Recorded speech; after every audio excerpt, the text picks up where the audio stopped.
Hello friends, Namaskar. Welcome to our new channel, and in this channel we'll discussing various questions in a new form, in a new way, and I hope you will like these videos. And if you like these videos, then please like, share and subscribe to our channel because it's mandatory, and it's a humble request to you that please, if you have family members or friends who are uh, preparing for these examination, then please send link of these videos to them. So in today's video we are also talking about the general science, and in general science our today's topic is just related to chemistry. So I think we should start now. So our questions are: an example of physical changes, and option are: A, blackening of silverware; option B, burning of candle; option C, making of curd from milk; and option D, dissolving of sugar into water. So these are the options, and this is our question. Now you have to say that which option is correct and which option is not correct.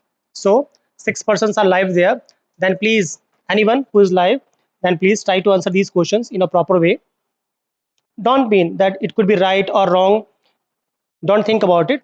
Try to answer these questions because it's necessary here. Yeah, well, so as I told you that an example of physical changes, when we have studied chemistry or physics at a proper way, so there are two type of changes are there. One is there are two type of changes, and that is physical change,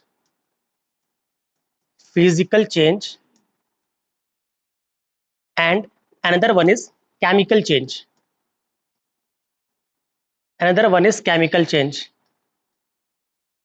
And now we'll talk about the what is the main differences between the chemical change and physical change. So mainly the physical changes are reversible. Sorry, spelling is wrong. Mainly the physical changes are reversible, whereas chemical changes are irreversible. Whereas chemical changes are irreversible.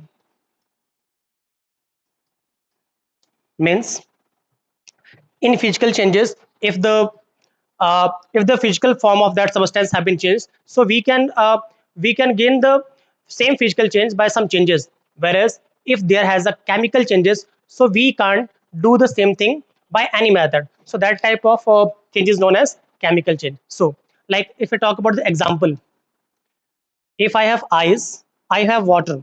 It's ice.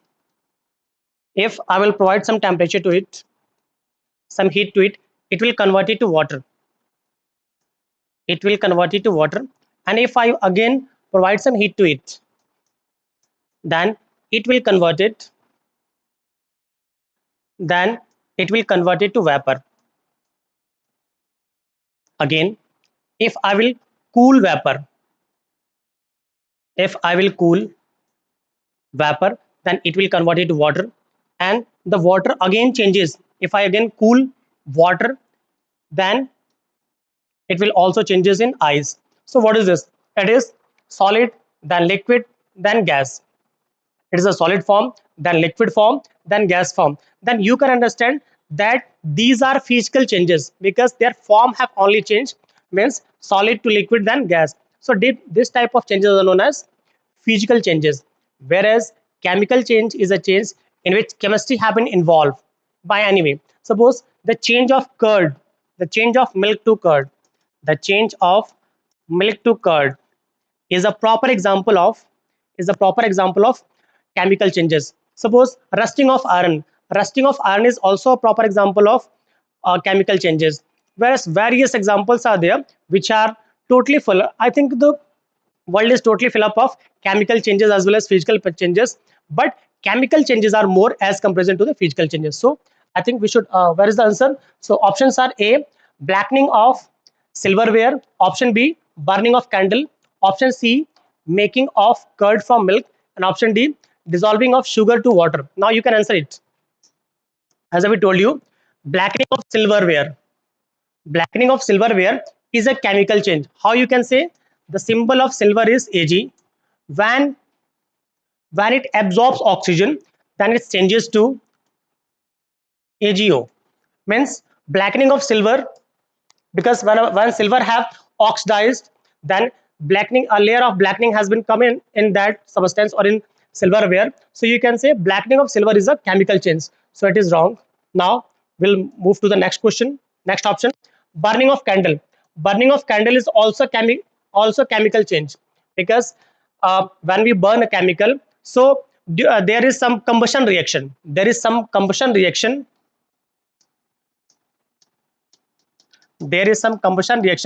due to which it provides us energy.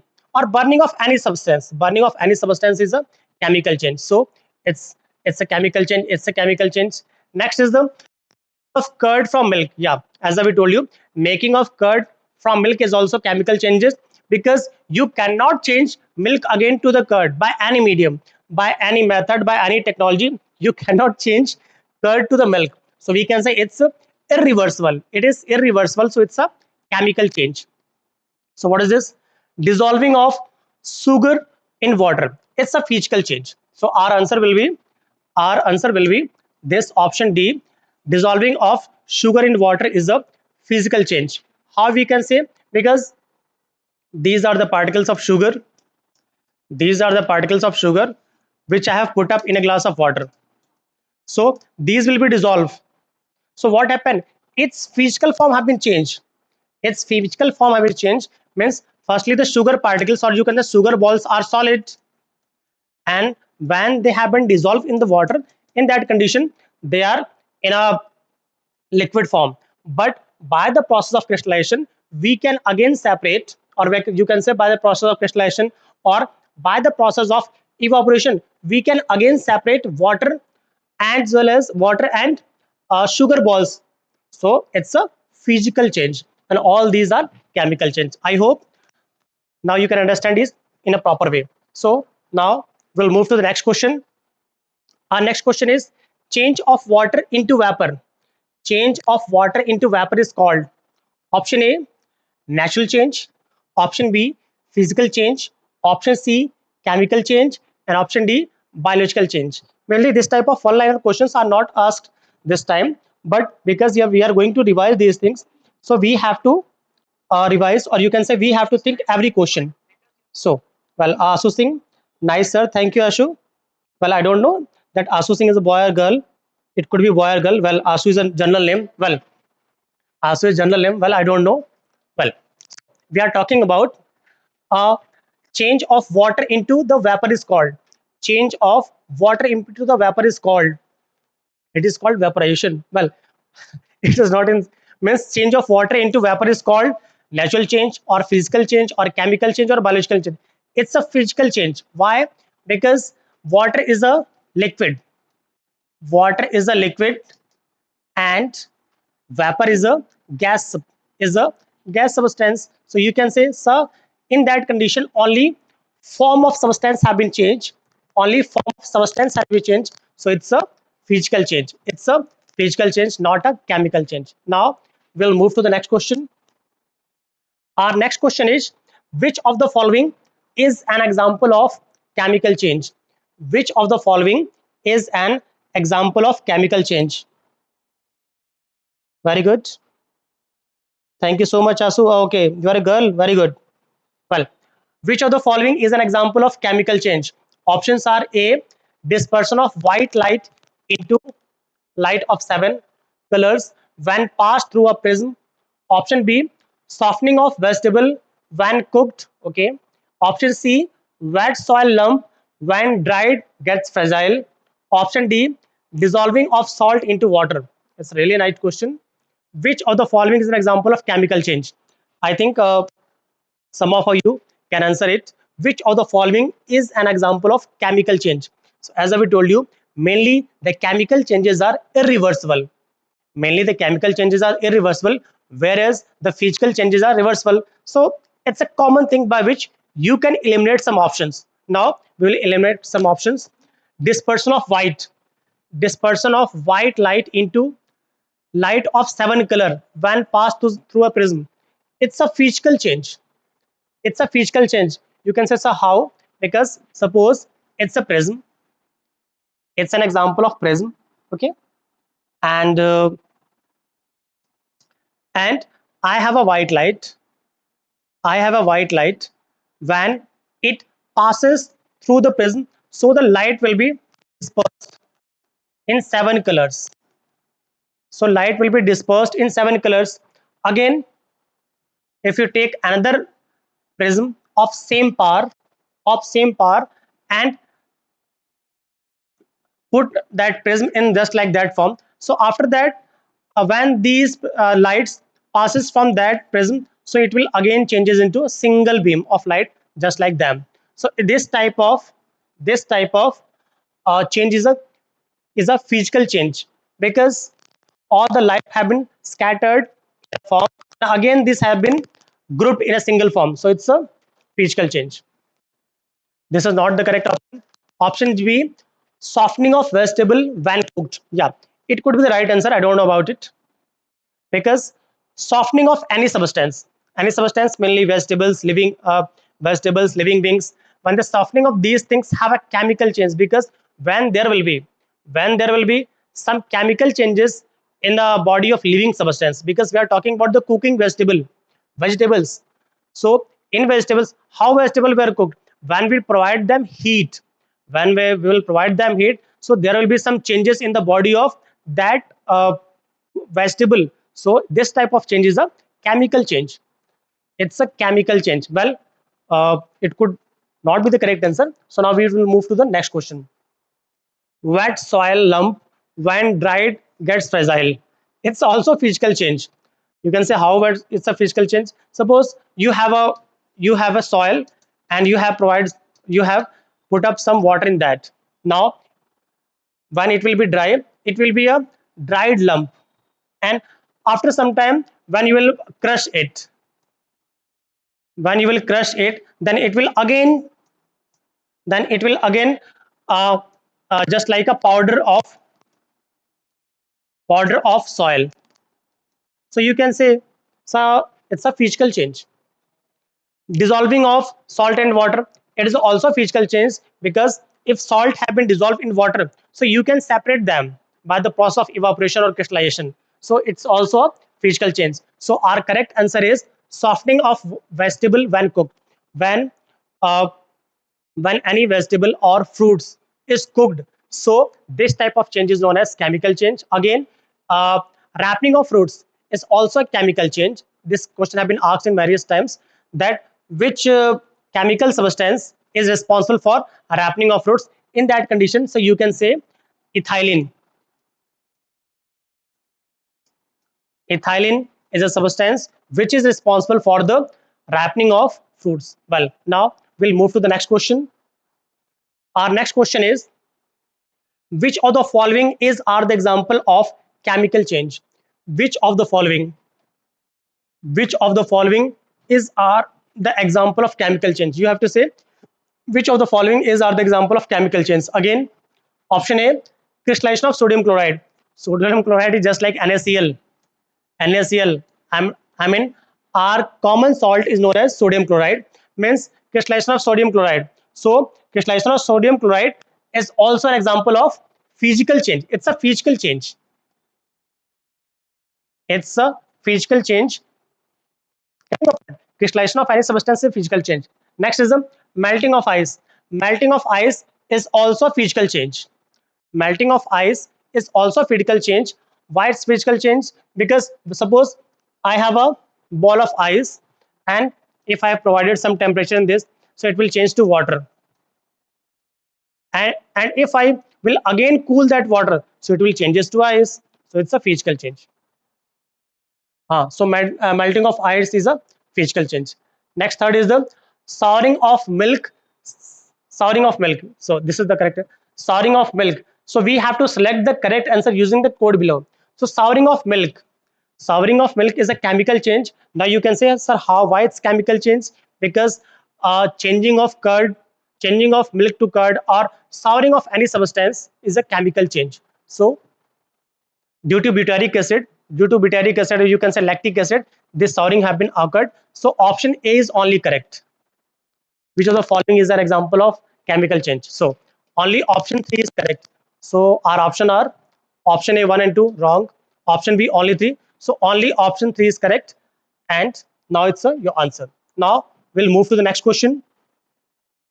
Our next question is assertion and reason. These type of questions are really asked in various examination, and these have a proper method. If you have a basic knowledge, so you can solve these type of questions in a proper way. So now uh, a chemical change, a chemical reaction becomes faster at a higher temperature. I don't know about it. I don't know about it that a chemical reaction becomes faster at a higher temperature. I don't know about it. Reasons: at higher temperature, molecule motion becomes more rapid. It could be possible. I don't know. Okay, well, ABC. Well, so a chemical reaction becomes more faster at a higher temperature. This is correct. This is correct. Why it's correct, I will tell you. And reason is that at higher temperature, the molecules motion becomes faster and rapid. Yeah, both are correct. Both are correct.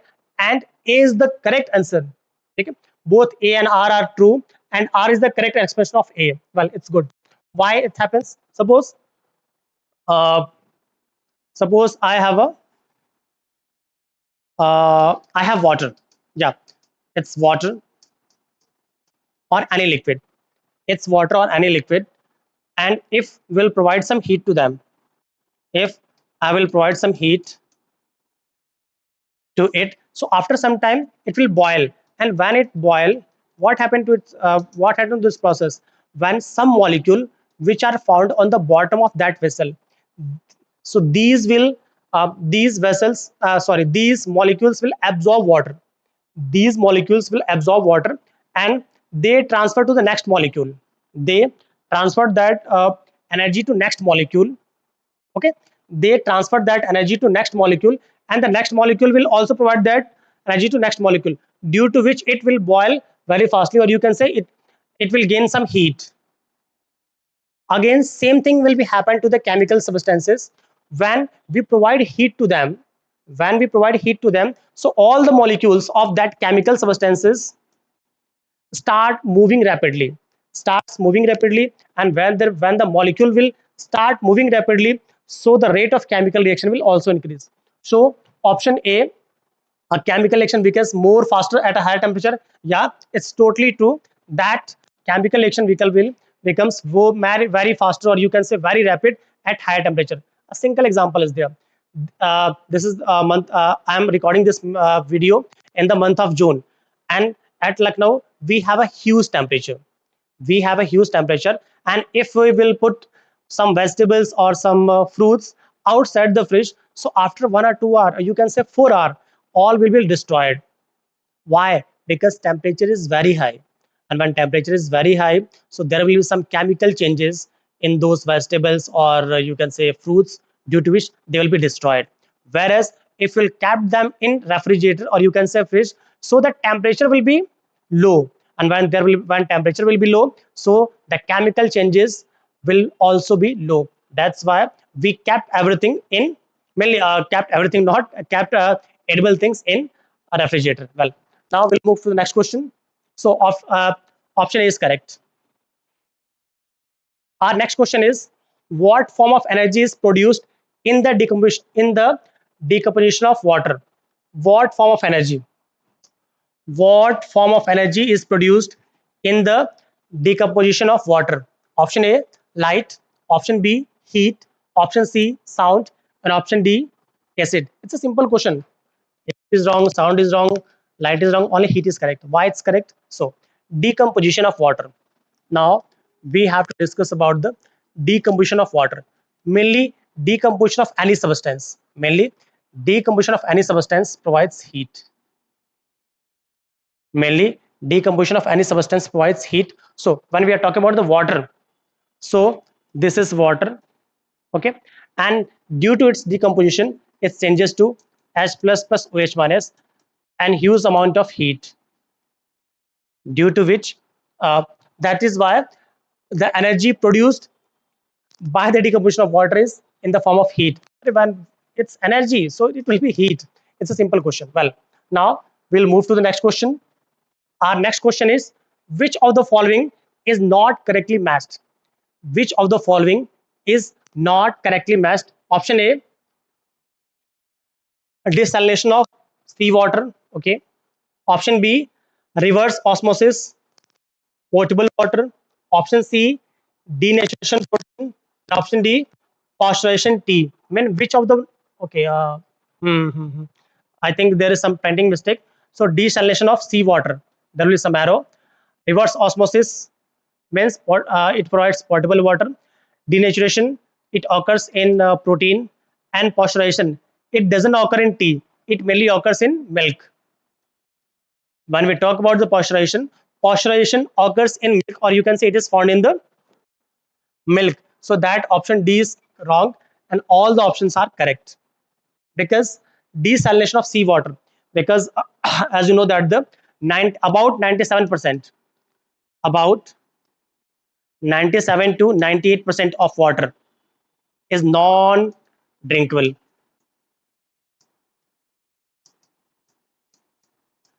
is non drinkable for human beings, is not drinkable for human beings. So what happened to them? About 97 to 98% of water is not drinkable, or you can say is not usable for human beings. So the countries which are found near the sea area, so they mainly install plants of, or you can say machine or factories of desalination plants or desalination machines, due to which they separate out excess of salt, from seawater, from excess of salt from seawater. So you can say that desalination is mainly found in the seawater, and due to which the water will be usable, or you can say drinkable for human beings. So it is the correct. Next is the reverse osmosis potable water.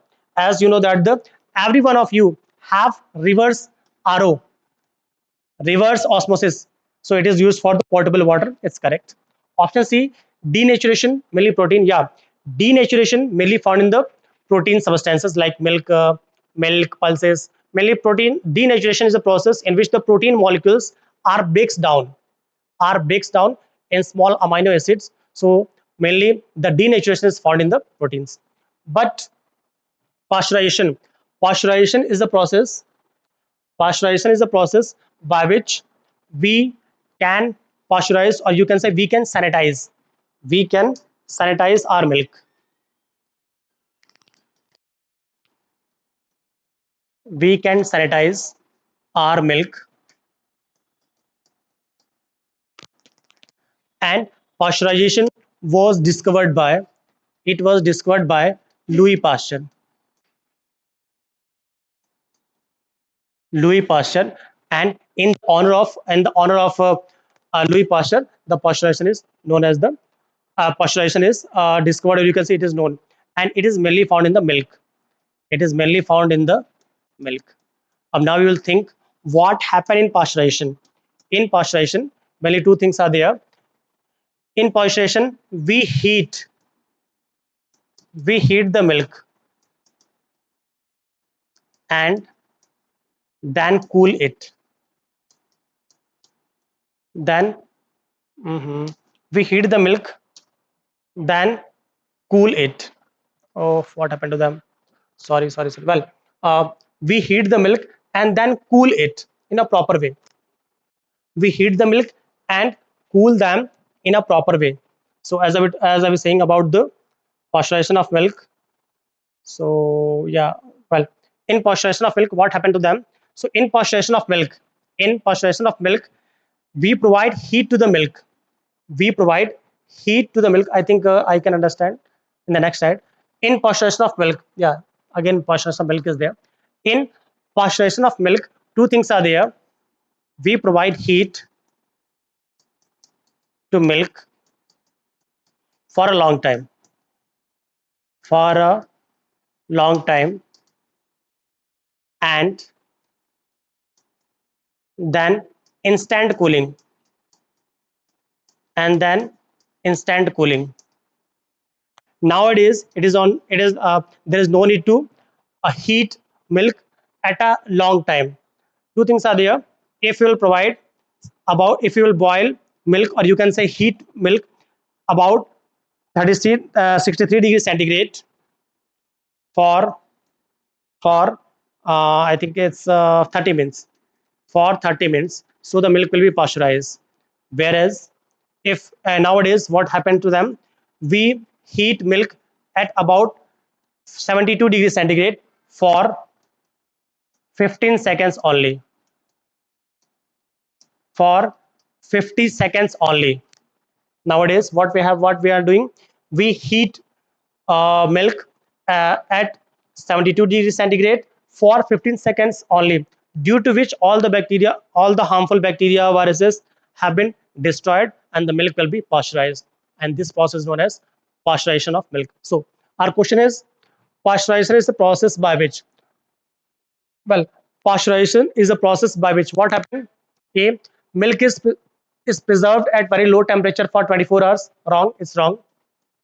Because what happened in pasteurization, we provide heat, we provide instant heat to the milk and instant cooling to the milk for a very short period of time.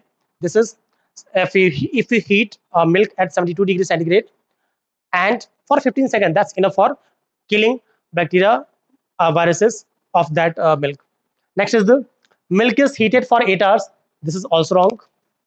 C, first milk is heated up to a longer time and then cooled suddenly within the specific time. Yeah, because this question was asked in 1992, before 32 years. So for that time, that option was correct. But nowadays, because we heat milk for at 72 degrees centigrade for 15 seconds only, so this will be the correct answer. So now we'll move to the next question. Our next question is, our next question is, well, our next question is, because of impurities of boiling point of a liquid, because of impurities of boiling point of a liquid. Why? Because of impurities, the boiling point of a liquid. Firstly, what is boiling point? Boiling point of a substance is that temperature by which it starts boiling. That temperature is generally known as boiling point. But if we put some impurities in that substance, if we any mixed any impurities, so well, now we'll talk about the boiling point, BP. Suppose I have water, I have water, I have water, and its boiling point is 100 degrees centigrade. Sorry, 1000. Its boiling point is 100 degrees centigrade. Is 100 degrees centigrade. Okay, so I have water and its boiling point is 100 degrees centigrade. If I will put some, if I will put some salt in that water, it's a layman language, it's a totally layman language by you, by which you can understand it easily. So if I put some water, sorry, if I put some salt in that water, what happens in that condition? In that condition, that salt will also absorb some energy which I am providing to that water. So when it will absorb some energy, so due to which its boiling point will increase, its boiling point will increase. Again, I am saying, if we will put some impurities of any substance, if we will put some impurities in any yeah, in any substance, then its boiling point will increase. It's a general concept. Well, now we'll move to the next question. So what is the answer? A, increase. Option B, decrease. Option C, remains constant. Option D, they are not reacted. This is wrong, this is wrong, and boiling point increases. Option is correct. Now we will move to the next question. Our next question is, 6 persons are live, please. If you are live, then try to answer these questions. Our next question is, milk is an example of, option A, a gel, option B, a foam, option C, an emulsion, and option D, a suspension. Any one of you who is live there, please try to solve that question. It's an easy question, but asked in various examination. But this question have been asked in various examination. So please try to solve that question. It's a very simple question. Option A, a gel. Option B, a foam. Option C, an emulsion. And option D, a suspension. Mainly, milk is a emulsion. Milk is a emulsion form of colloid. Milk is a emulsion form of colloid. I think you should learn that thing, that milk is a emulsion. Why it's emulsion? Because in milk, what in milk, uh, oil droplets are found in liquid. Oil droplets are found in milk, in liquid, in milk. So it's a emulsion. Now we'll move to the next question. Our next question is, consider the following statements. Means we have to consider the following statements. Options are: A, during the process of osmosis, the solvent travels from the concentrated solution to the dilute solution. Option B, in the reverse osmosis, external pressure is applied to the dilute solution, which is now this is the, which, it's a tapping mistake. Which of the following statements given below is are correct? Option A, only A. Option B, only two. Option C, both A and two.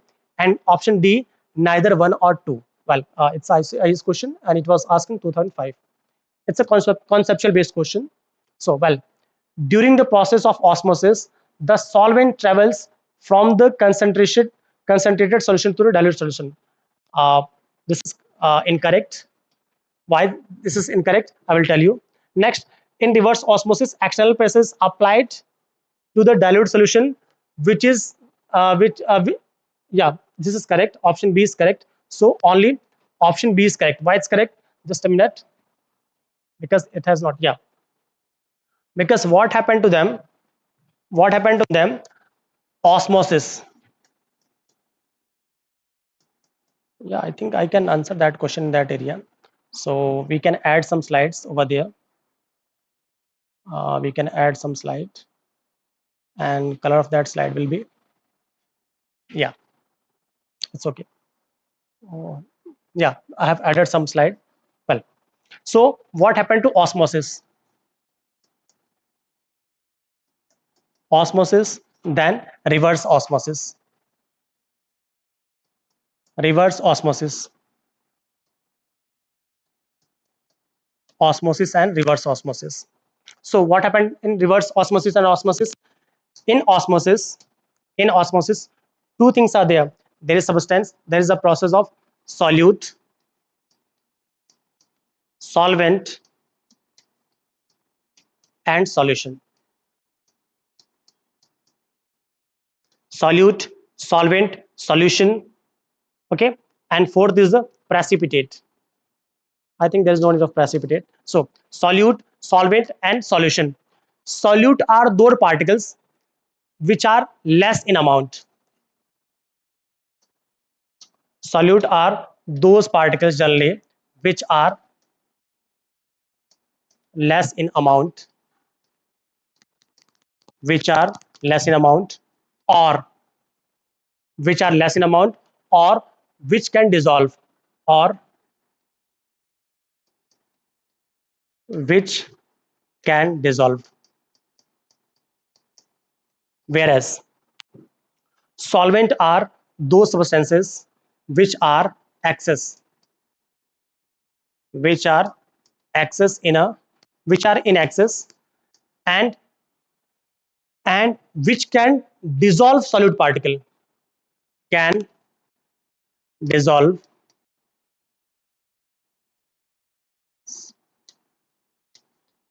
solute particle, solute particle. Whereas solution is a mixture of solute and solvent, solute plus solvent. Now we'll say, sir, I am not understanding what is this. So I will take an example of tea. I will take an example of tea.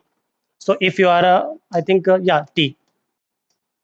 If you are going to make tea, if you are going to make tea, then you have to use milk, then you will use water, then milk, then water, or then milk, then sugar,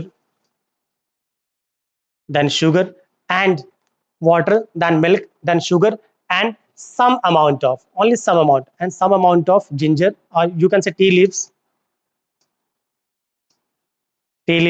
plus ginger. So these will be added to that solution. And after that, when we will cook that whole substances, so we will find tea. So it is a process of making tea. So what happened to them in the tea? In the tea, because water or milk, both of them, water and milk, both of them have the property to dissolve, have the property to dissolve sugar substance, or you can say solid substance in their body, have the capacity to dissolve solid substance in their body, or you can say in them. So these are, water and milk are solute, these are solvent, sorry. So these are solvent, whereas sugar is less in quantity and it can dissolve. Yeah, sorry, it could be dissolved. It could be dissolved. So it's a solute. Whereas tea is a mixture of, what happened? Tea is a mixture of solute and solvent. So it's a solution. It's a solution. So it's a solution. And the undissolved substances in a chemical reaction are known as precipitate. So these are not precipitate. I'm only saying about the precipitate. So I think this is clear to you. So we are talking about the osmosis and reverse osmosis. What happened in osmosis? Now please take a screenshot of that thing. After that, I will tell you. Yeah, please take a screenshot.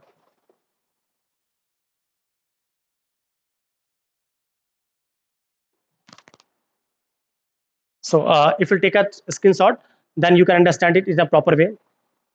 Of yeah, this is osmosis and this is reverse osmosis.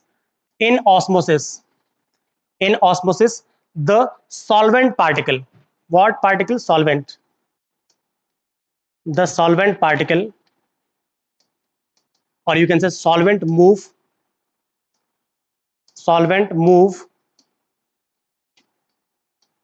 from higher concentration, from higher concentration to lower concentration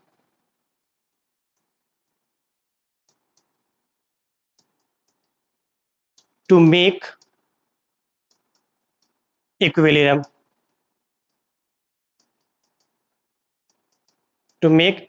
condition.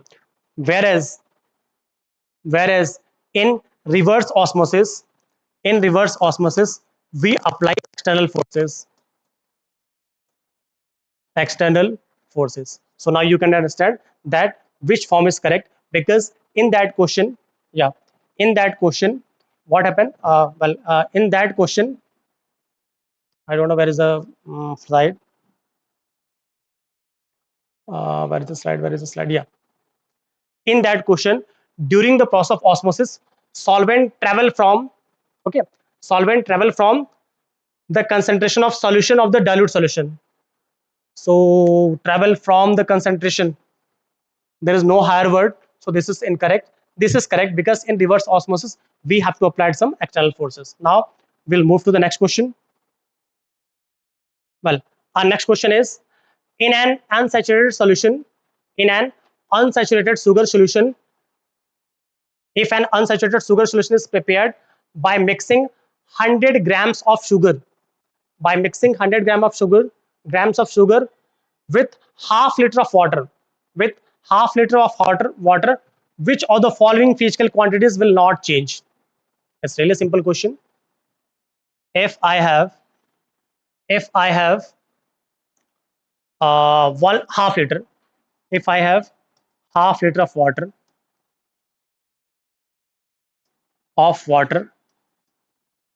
and I have to dissolve 100 grams of sugar, I have to dissolve 100 grams of sugar,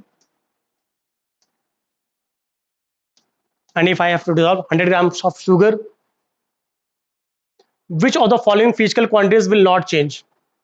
A, mass, B, density, C, concentration, and D, volume.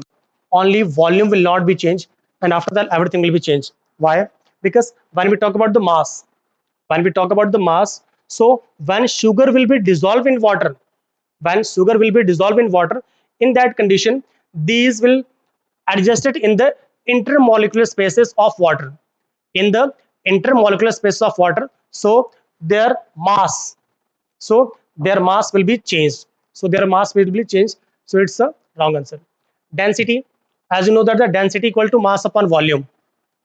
Density equal to mass upon volume. So it will also be changed. Why it's changed? Because uh, in density, sorry, whenever, which of the following have higher? Its density, because mass upon volume. Because when we talk about the volume of sugar, because sugar have also some volume and water have also some volume. So when we collectively add their volume, when we will collectively add their volume and mass is the same, so in that condition the density will also change. The density will also change, or you can say the density will increase in that condition. So next is the concentration. Yeah, concentration will also change. Why the concentration will change? Because in that condition the sugar particles have been dissolved in that liquid. Sugar particles have been dissolved that liquid, so its taste have also been changed. So we can say that its concentration has been changed. But volume will not change, because because it's a unsaturated solution, because it is a unsaturated sugar solution. And in unsaturated, because solution is unsaturated, so all the particles will be dissolved and there will be no increase in the volume. So only option D is correct. Only option D is correct. Now I will talk about the unsaturated solution. So two type of solutions are there. One is saturated and one is unsaturated. Now we'll talk about the saturated solution. Saturated solution and unsaturated solution. Unsaturated solution. So in saturated solution, when we talk about the saturated solution, so saturated solutions are those solutions in which no any solute particle, no any solute particle can be dissolved after heating. You can see even heating.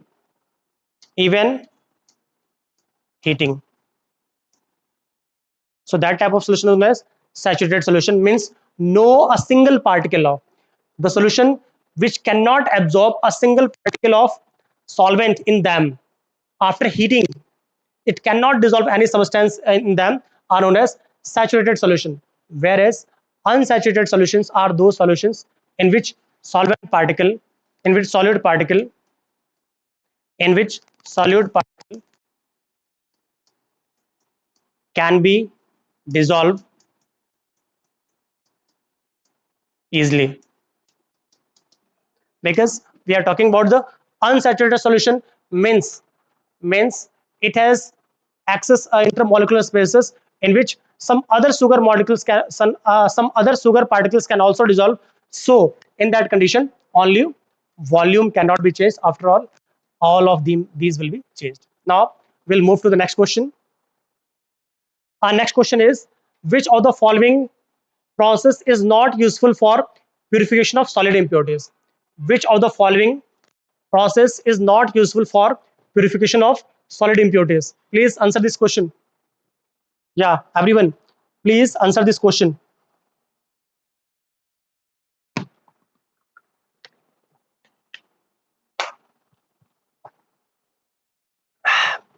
Well, which one of the following process is not useful for purification of solid impurities? Option A, distillation.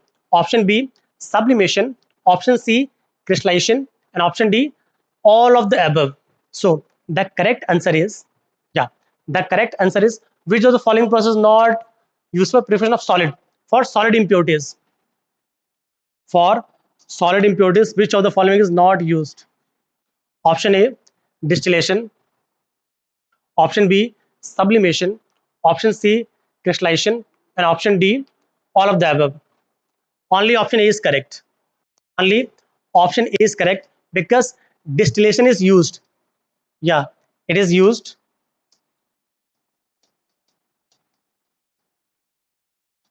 Distillation is used for the purification of for the purification of liquids. Distillation is used for the purification of liquids. So, which is not useful for impurities of solid impurities. So, it is our right answer will be distillation. When we talk about the sublimation, sublimation is a process. Sublimation is a process in which solid substance, solid substance directly changes to gaseous form, to gas substance,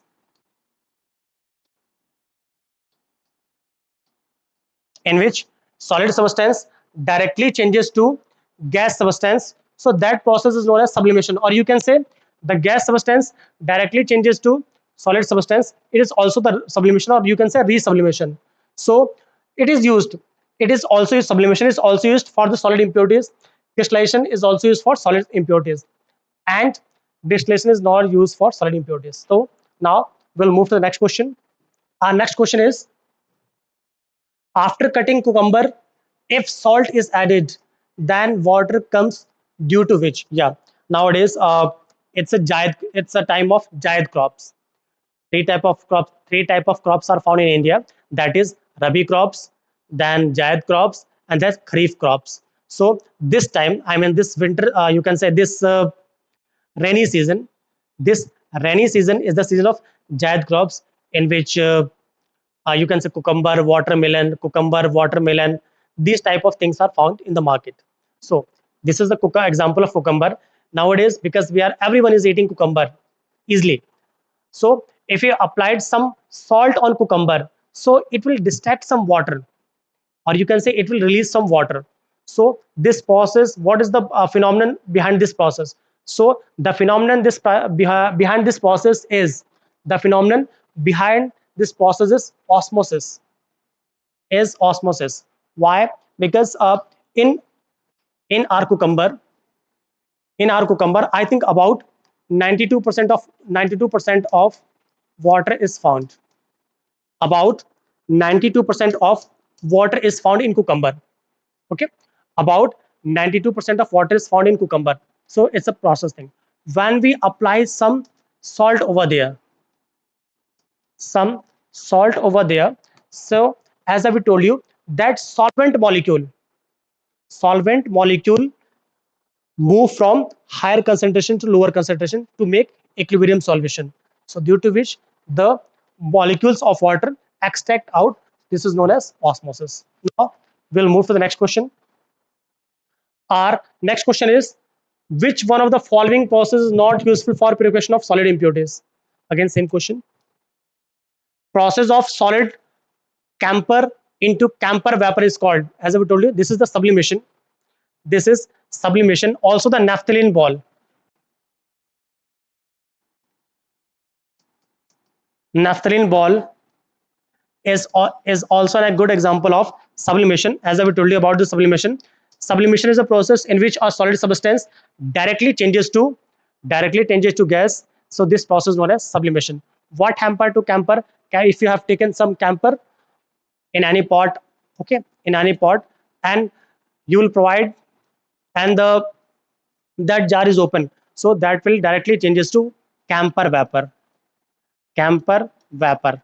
So it is sublimation. So now we'll move to the next question.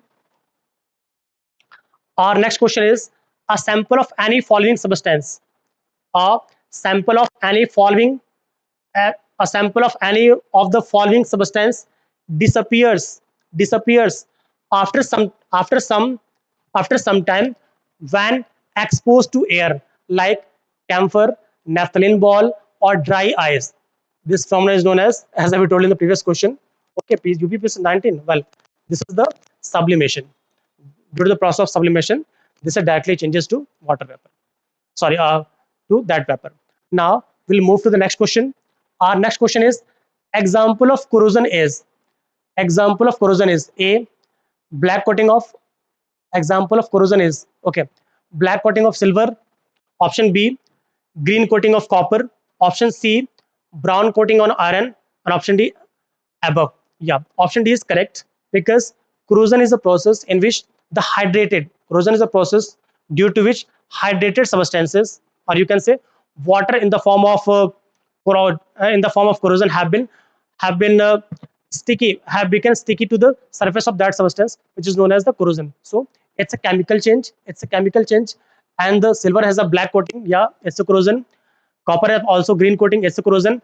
And iron has brown, or you can say rust type of coating. It's correct. So all of the above are correct. Sorry, option D is correct. Now we'll move to the next question. Our next question is, a mixture of sand and naphthalene can be separated. Mixture of sand and naphthalene can be separated by sublimation. It's a simple process.